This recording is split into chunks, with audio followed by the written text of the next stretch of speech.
누가복음 3장 2절부터 6절까지의 말씀, 누가복음 3장 2절부터 6절까지의 말씀 한 절씩 교독하고 6절 말씀은 함께 한 목소리로 읽겠습니다. 안나스와 가야바가 대제사장으로 있을 때에 하나님의 말씀이 빈들에서 사가랴의 아들 요한에게 임한지라.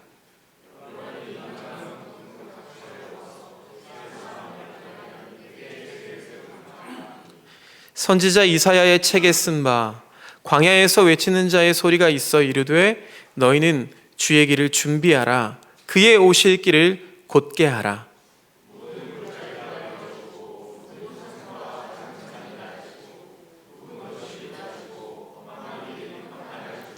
함께 읽겠습니다. 모든 육체가 하나님의 구원하심을 보리라 함과 같으니라. 아멘. 박영수 목사님 나오셔서 하나님 나라를 기대하며 라는 제목으로 말씀 전하실 때 큰 은혜 있으시기를 빕니다.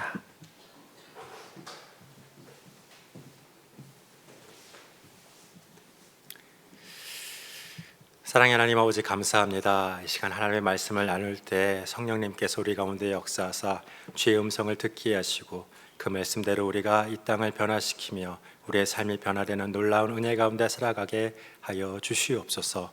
살아계신 예수님의 이름으로 기도합니다. 아멘. 오늘은 하나님의 나라를 기대하며 라는 제목으로 하나님의 말씀을 나누도록 하겠습니다.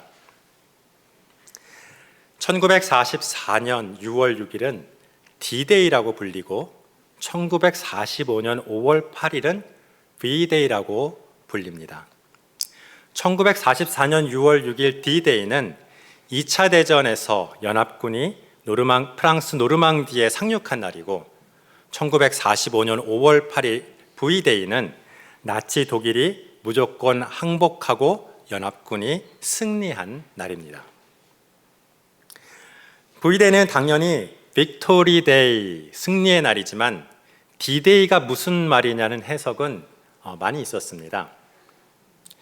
이는 Decision Day, 결단의 날이라고 하기도 하고 Doom Day, 운명의 날이라고 하기도 하며 Decimal Day, 공격의 날이라고도 했습니다. 그러나 노르망디 상륙 작전을 지휘했던 아이젠하워 장군은 나중에 이 질문에 대해 단순히 Departed Day, 출발일이었다라고 밝혔다고 합니다. 원래 D-Day는 이렇게 단순한 출발일이었지만 그 노르망디 상륙 작전이 성공하고 2차 대전의 전세를 바꾼 결정적인 날이었기 때문에 Decisive Day라고 불러 마땅하게 되었습니다. Departed Day가 성공하여 결국 Victory Day가 오게 되었기 때문에 출발날인 Departed Day는 결정적인 날인 Decisive Day가 된 것입니다. 만일 노르망디 상륙 작전이 성공했어도 나치 독일이 패망하지 않고 연합군이 패배했다면 D-Day는 단순한 출발이었을 뿐 결코 결정적인 날이 되지는 못했을 것입니다. D-Day는 V-Day에 의해서 의미가 있는 것입니다. V-Day가 없다면 D-Day는 아무런 의미가 없는 것입니다. 우리는 많은 설교를 통하여 우리가 D-Day와 V-Day 사이에 살고 있다고 들어왔습니다. 또한 이와 비슷한 already, but not yet, 이미 그러나 아직이라는 설명도 수없이 들어왔습니다. 이는 성경에 직접적으로 나와 있지는 않으나 그리스도인과 교회와 하나님 나라의 상황에 대한 매우 탁월한 신학적인 해석입니다. 예수님이 십자가에 죽으시고 부활하셔서 사탄의 사망 권세를 이기시고 승리하신 것을 노르망디 상륙 작전의 성공에 빗대어 D-Day라고 합니다. 그리고 예수님이 재림하셔서 최후의 심판을 하시고 사탄을 완전히 멸하실 때를 나치 독일의 패망에 빗대어 V-Day라고 합니다. 연합군이 D-Day 이후에 전세를 뒤집어 독일군을 몰아세웠지만 이 V-Day가 오기까지 11개월간은 전투가 계속 되었습니다. 이미 전세가 유리하여 승리를 이어가는 기간이었지만 치열한 전투는 계속되었고 아군의 사상자도 상당했습니다. 예수님이 십자가에서 사탄의 머리를 부수고 승리하셨지만 아직 사탄은 세상을 더욱 악하게 만들며 왕성하게 활동하고 있습니다. 그래서 모든 그리스도인들은 아직 세상의 권세를 잡고 있는 사탄과 싸워야 한다는 것입니다. 그러나 이는 육체적인 싸움이 아니며 세계관의 싸움이며 영적 전쟁이라고 합니다. 이렇게 우리가 죄를 짓도록 우리를 유혹하고 시험하고 공격하는 사탄을 예수님의 재림하여 완전히 멸해야 그때야 끝이 나는 것입니다. 또한 하나님이 다스리는 하나님의 나라도 구약의 선지자들을 통하여 예언되다가 예수님이 오심으로 그 시작이 선포되었습니다. 그리고 예수님이 십자가에 죽으시고 부활하시고 성령님이 오심으로 교회가 세워지면서 이 땅에 현실화되었습니다. 그러나 그 하나님의 나라는 세상 권세로부터 계속 도전을 받고 있습니다. 공의와 사랑을 행하며 하나님께 순종하는 그리스도인들이 만들어가는 하나님의 나라는 사탄이 주도하는 세상 나라의 세계관에 도전을 받지만 그러나 계속 자라고는 있습니다. 그러나 아직 완성은 아닙니다. 하나님의 나라는 already 이미 이 땅에 시작되었지만 but not yet 그러나 아직은 완성되지는 않았습니다. 그래서 고난과 질병과 죽음의 그림자가 이 땅 가운데는 아직도 만연한 것입니다. 이 하나님의 나라의 완성은 오직 예수님이 이 땅에 오셔서 재림하실 때 완성될 것입니다. 그동안 우리는 이를 확신하고 기대하며 아직은 완벽하지는 못해도 할 수 있는 한 이 땅의 하나님 나라를 건설해 가는 것입니다. 이는 또한 우리의 구원도 마찬가지입니다. 우리는 창세전에 하나님께서 그의 자녀로 택하셨습니다. 그리고 인생의 어느 순간에 거듭나게 하시고 믿음을 주셔서 복음을 전해드릴 때 예수님을 영접하게 하셨습니다. 예수님을 영접한 자는 하나님께서 의롭다 하시며 이를 justification, 칭의라고 합니다. 이는 우리의 구원이 시작된 것이고 이를 확신하면 구원의 확신이 있다고 하는 것입니다. 그러나 우리의 구원도 D-Day가 있고 V-Day가 있습니다. already 이미 구원받았지만 but not yet 아직 구원이 완성된 것은 아닙니다. 영적으로 다시 태어나 중생하고 예수님을 영접하여 칭의를 받은 이후에 우리는 예수님과 연합하여 예수님의 자격을 가지고 하나님의 아들이라 칭함을 받으며 성령님의 도우심으로 예수님을 닮아가며 성숙되어 갑니다. 우리가 예수님의 장성한 분량에까지 자라가는 이 평생의 과정을 sanctification, 성화라고 합니다. 이미 의롭다고 하나님의 아들이라 칭함을 받았지만 실상은 죄를 완전히 중단 못하는 죄인입니다. 인격적으로도 점점 성숙해 가긴 하지만 때론 여전히 교만하고 싸가지가 없습니다. 교회와 교인들이 때론 세상에서 욕먹는 이유인데 부끄럽기도 하지만 어찌 보면 당연한 것입니다. 구원의 완성은 아직 아니기 때문입니다. D-Day는 지났어도 V-Day는 아직입니다.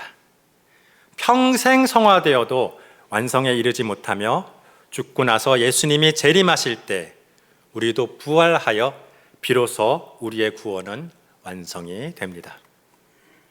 이 구원의 완성을 glorification, 영화라고 합니다. 죽을 때까지 영화된 사람은 아무도 없습니다.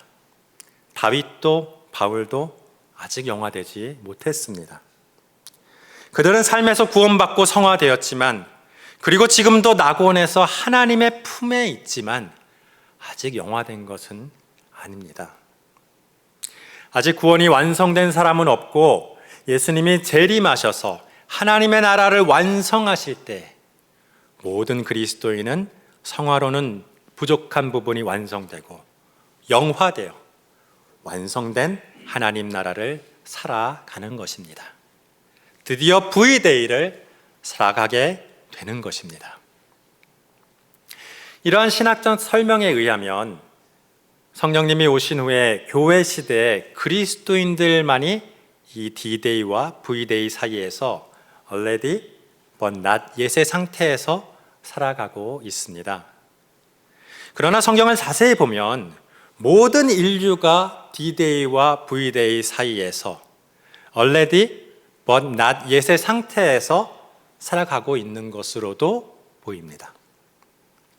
아담과 하와가 죄를 짓고 에덴을 떠날 때 하나님은 그들의 죄를 가리기 위해 가죽옷을 지어 입히셨습니다. 하나님의 인류가 죄를 짓자마자 구원의 액션을 시작하셨던 것입니다. 하나님의 구원은 이때부터 출발됐다고 보여집니다. 그렇다면 넓은 의미에서의 D-Day가 이미 시작된 것입니다. 가죽옷으로부터 시작된 하나님의 구원은 구약의 제사들과 예수님의 십자가로 이어지며 구체화되고 완성되어 갑니다. 따라서 아담을 포함한 모든 인류는 어떤 의미에서는 D-Day를 지나며 하나님의 구원의 과정을 경험하였고 V-Day를 지나며 믿음의 여정을 걸어왔습니다. 주여, 저는 죄인이로소이다. 저를 구원하소서.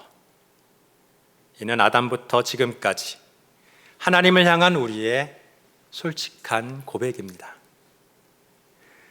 우리의 구원이 이미 시작되었기에 죄인임을 인식했지만 아직 구원이 완성되지 않았기에 그 구원을 갈구하고 기대하는 것은 아직도 동일합니다. 오늘 본문은 이러한 구원 역사 가운데서 구약에서 신약으로 전환되는 시대의 상황을 보여줍니다.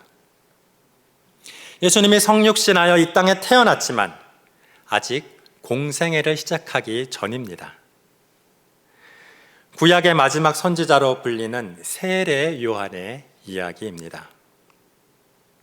2절에 보면 이때는 안나스와 가야바가 대제사장으로 있을 때라고 말씀하십니다.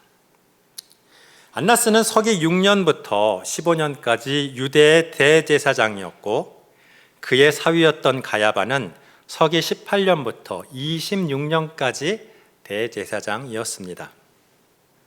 그러나 그 당시에는 이 전 대제사장도 대제사장이라고 불렸고 현 대제사장의 장인으로 실권을 가지고 있었기에 누가는 두 사람을 모두 언급하면서 안나스와 가야바가 대제사장으로 있을 때라고 표현을 합니다. 또한 1절에 보면 디베리오 황제가 통치한 지 15년이라고 했으니 이 공동 통치 기간 2년을 고려하면 서기 26년을 말하는 것입니다. 예수님이 태어난 연도를 보통 기원전 3년으로 추정되므로 서기 26년이면 예수님이 공생애를 시작하기 1년 전이고 따라서 세례 요한은 예수님이 공생애 사역을 시작하시기 약 1년 전에 그의 사역을 시작한 것으로 추정이 됩니다. 그런데 누가는 하나님의 말씀이 빈들에서 사가랴의 아들 요한에게 임하였다라고 표현합니다. 이는 구약에서 선지자를 소개할 때 사용하는 관용 구절입니다. 따라서 세례 요한은 말라기 선지자 이후에 400년 만에 나타난 구약의 마지막 선지자라고 누가는 소개를 하고 있는 것입니다.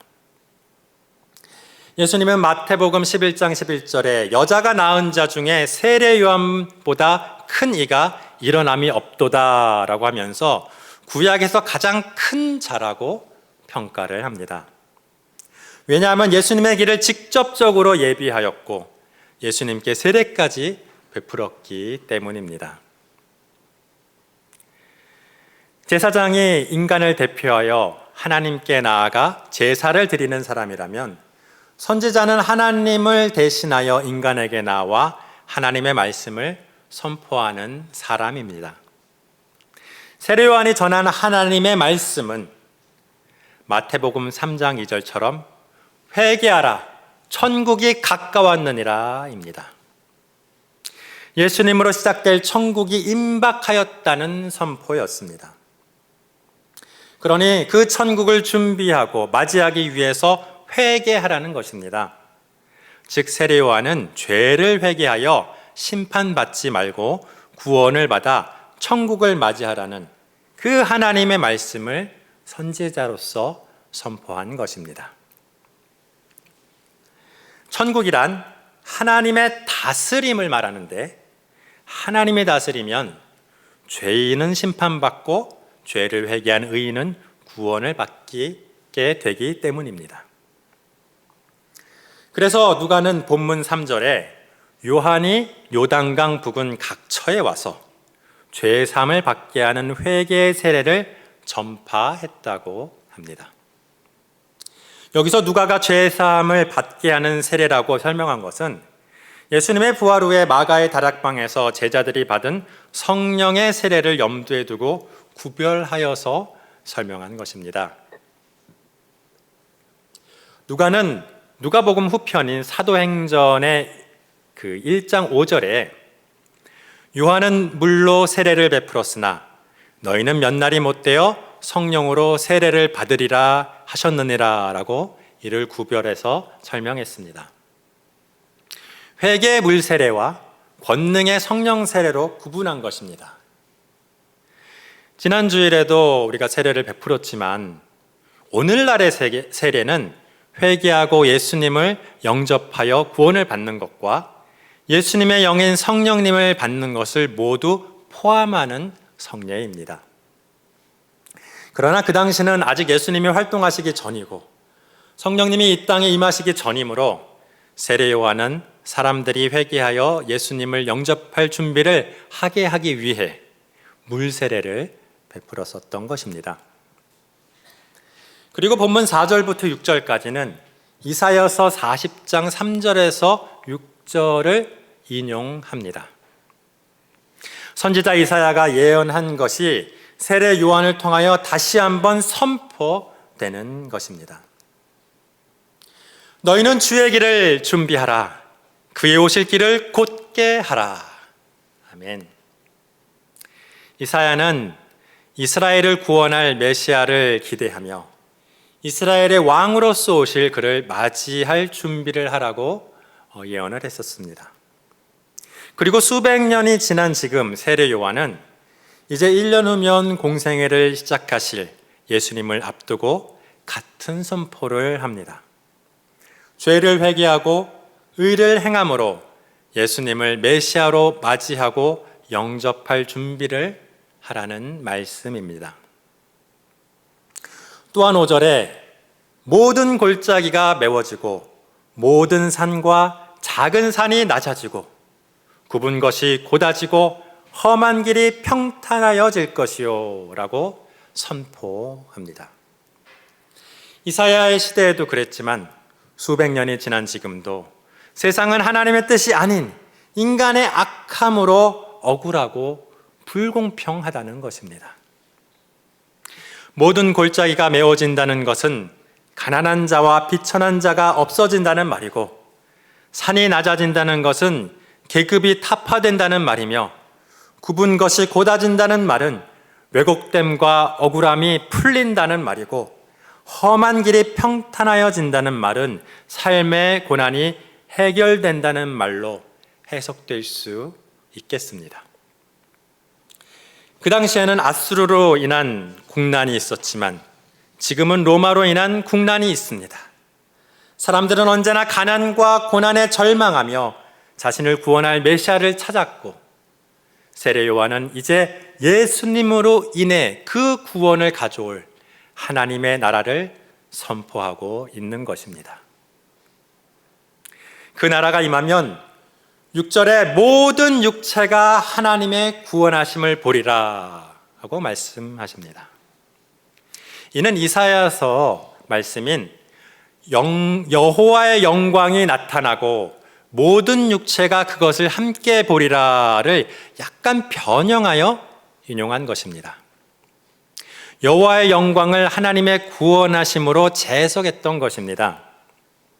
여기서 여호와의 영광은 이 땅에 구현된 하나님의 나라를 상징하지만 하나님의 구원은 이 땅에 구현된 하나님의 나라뿐 아니라 이를 구성하는 한 영혼 한 영혼의 구원을 의미합니다.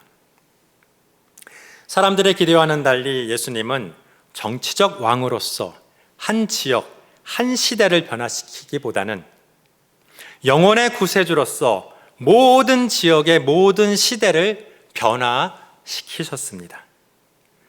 따라서 이방인이었던 누가는 유대인이었던 이사야가 생각한 메시아가 가져올 이스라엘 지역의 하나님의 영광을 온 세상의 모든 육체를 향한 하나님의 구원으로 확대 재해석해서 인용했다고 볼 수 있겠습니다. 누가는 하나님의 나라의 완성은 아직이지만 하나님 나라의 시작은 이미 시작되었다는 믿음을 가지고 있었습니다. 따라서 누가는 세례 요한이 광야에서 말씀을 선포할 때 예수님의 십자가의 구원으로 인해 성도의 구원과 교회를 통해 확장되어 가는 하나님 나라의 비전이 선포되었다는 기록을 합니다. 세례 요한은 다 알지 못했겠지만 그의 입으로 예수님이 시작하실 하나님의 나라는 선포되었다는 것입니다. 그 나라는 혈과 육에 속한 것이 아니었습니다. 그 나라는 이스라엘의 왕국의 회복이 아니었습니다. 그 나라는 이스라엘 사람들만 구원한 것이 아니고 모든 육체의 영혼을 구원하는 것이었습니다. 그래서 모든 육체가 하나님의 구원을 보리라 라고 기록했던 것입니다. 그리고 그 증거는 10절 이하에 나옵니다. 세례 요한의 외침에 반응하여 회개하고 세례를 받으러 나온 무리들은 요한에게 묻습니다. 그러면 우리가 무엇을 하리이까? 그렇게 하나님의 구원을 기다리는 자들이 물은 것입니다.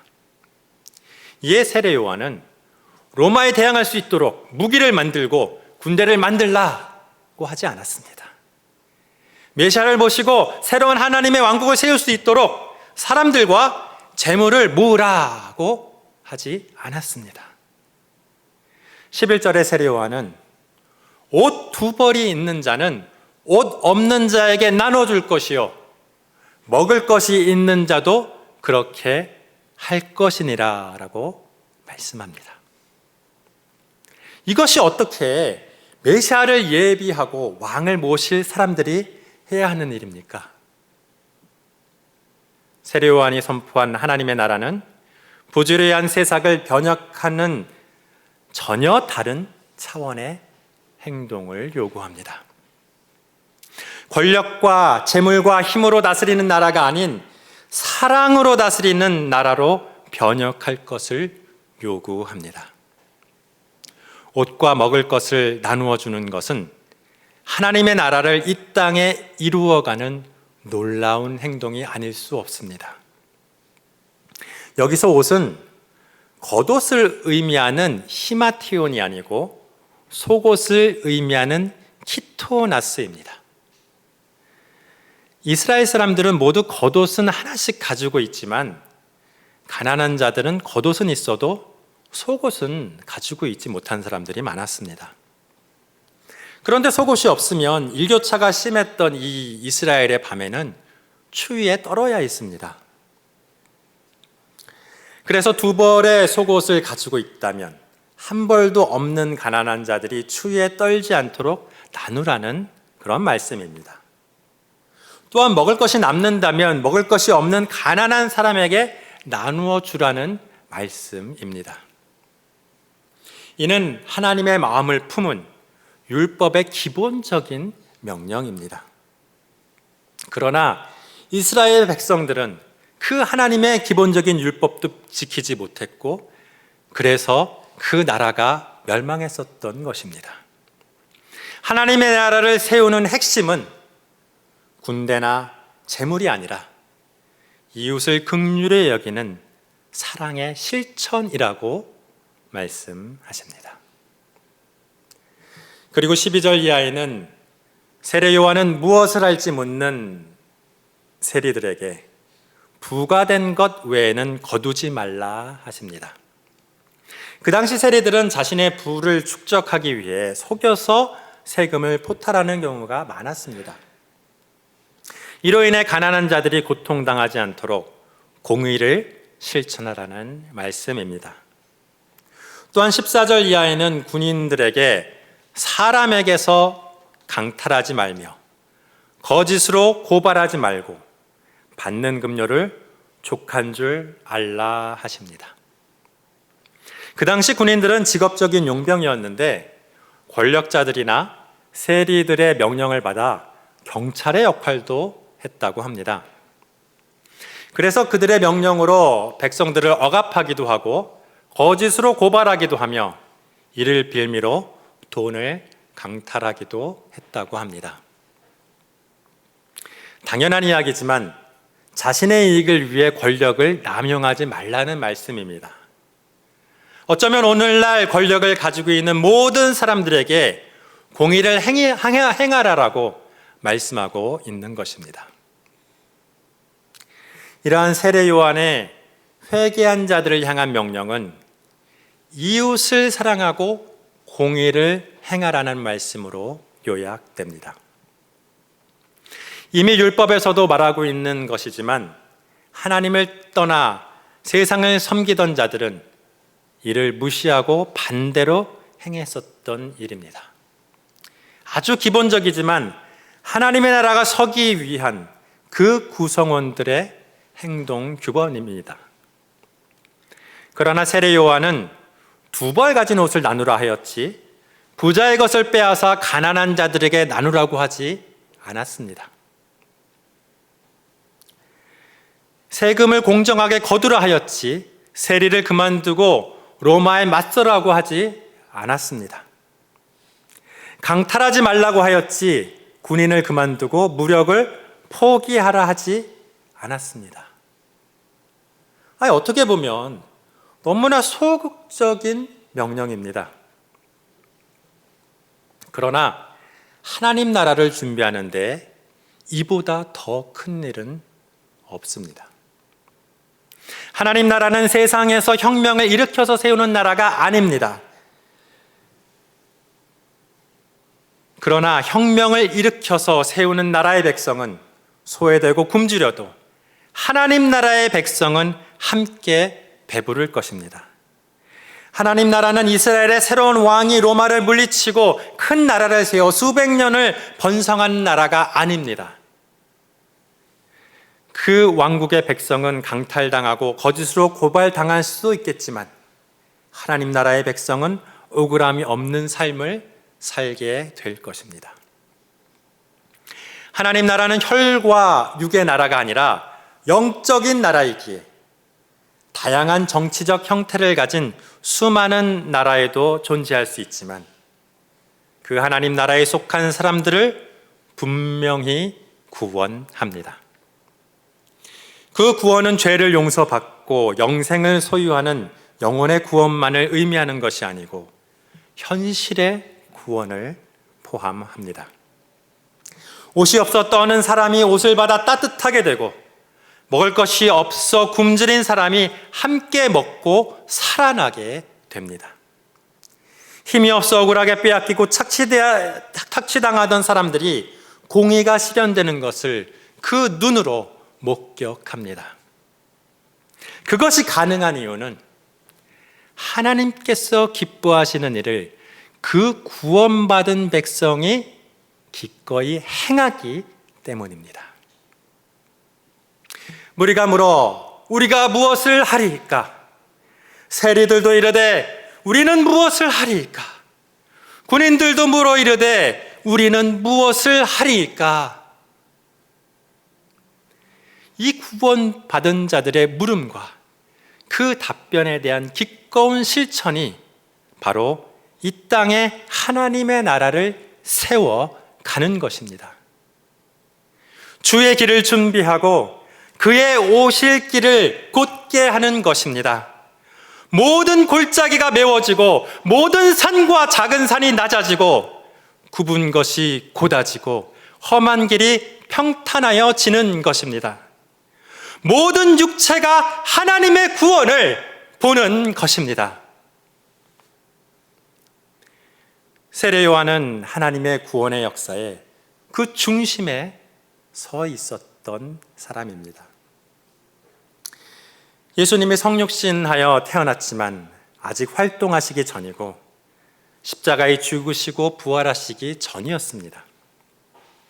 우리가 흔히 말하는 D-Day가 일어나기 전의 선지자였습니다. 그러나 그 누구보다도 하나님의 나라를 기대하며 하나님의 나라를 몸으로 살아갔던 사람이었습니다. 유대인들 대부분에게는 아직 하나님의 나라가 임하지 못했지만 이 세례 요한에게는 이미 하나님의 나라가 임하였습니다. 아직 구체적으로 어떻게 하나님의 나라가 이루어갈지 예수님의 십자가와 부활과 성령님의 역사를 알지 못했지만 사랑과 공의가 충만한 하나님의 나라가 임박한 것을 분명히 믿고 알고 있었습니다. 그래서 하나님의 뜻대로 회개의 세례를 베풀며 사람들로 사랑과 공의에 변화된 삶을 살게 하며 하나님의 나라를 기대하게 하였습니다. 오늘날 우리는 어디에 서 있습니까? 세례 요한보다 더 명확하게 하나님의 계시가 나타난 21세기의 교회 시대에 우리는 서 있습니다. 예수님의 십자가와 부활과 성령님의 강림으로 세례 요한이 기대하던 하나님의 나라는 시작되어 교회를 통하여 자라나고 있습니다. 세례 요한의 시대에는 사람들이 사랑과 공의를 행하고자 하여도 이 마음만 있었지 그럴 능력이 부족했었습니다. 그러나 이제는 성령님이 임하심으로 하나님의 뜻을 권능으로 행할 수 있습니다. 성령님의 권능으로 사람과 세상을 변화시키는 기도를 할 수 있고 그 당시에는 상상도 못했던 하나님의 나라를 구체적으로 실현해 갈 수 있는 시대입니다. 안타깝지만 성경에 따르면 하나님 나라는 우리가 다 완성할 수는 없습니다. 하나님의 나라는 마지막 때 예수님의 재림으로 완성될 것입니다. 그러나 하나님 나라의 완성을 확신하는 만큼 우리는 그 나라를 체험하고 누릴 수 있습니다. 하나님 나라는 우리가 하나님의 뜻을 행하는 만큼 누립니다. 우리가 용서하고 사랑하고 나누는 만큼, 우리가 공의를 행하고 억울함을 풀어주는 만큼 우리와 우리의 이웃에게 하나님의 나라는 놀랍게 임할 것입니다. 우리에게 하나님의 나라는 생생한 현실이 될 것입니다. 하나님의 나라의 완성을 믿음으로 기대하며 하나님 나라를 풍성히 살아가는 저와 여러분이 되시기를 예수님의 이름으로 축원합니다. 함께 기도하시겠습니다. 사랑의 하나님 아버지, 감사합니다. 우리를 구원하셔서 하나님 나라를 살게 하시니 감사합니다. 세례 요한이 기대하던 하나님의 나라가 이미 시작되었습니다. 사랑을 나누고 공의를 행하며 하나님의 나라를 우리의 현실로 살게 하여 주시옵소서. 어떠한 사회적인 상황 속에서도, 어떠한 절망적 정치적인 상황 속에서도 하나님의 나라는 그 속에서 번성할 수 있음을 믿게 하여 주시옵소서.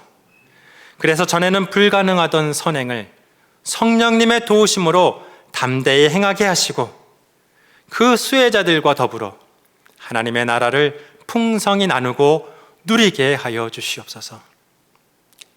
가난과 질병과 고난을 함께 이겨내고 부조리와 억울함을 함께 풀어가는 하나님 나라 공동체를 소망하오며 예수님의 이름으로 기도드리옵나이다.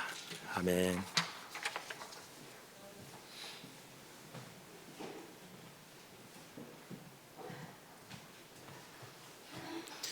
이 시간 우리에게 주신 말씀을 다시 한번 결단하며 함께 찬양 드리겠습니다. 보리라 함께 찬양 드리겠습니다.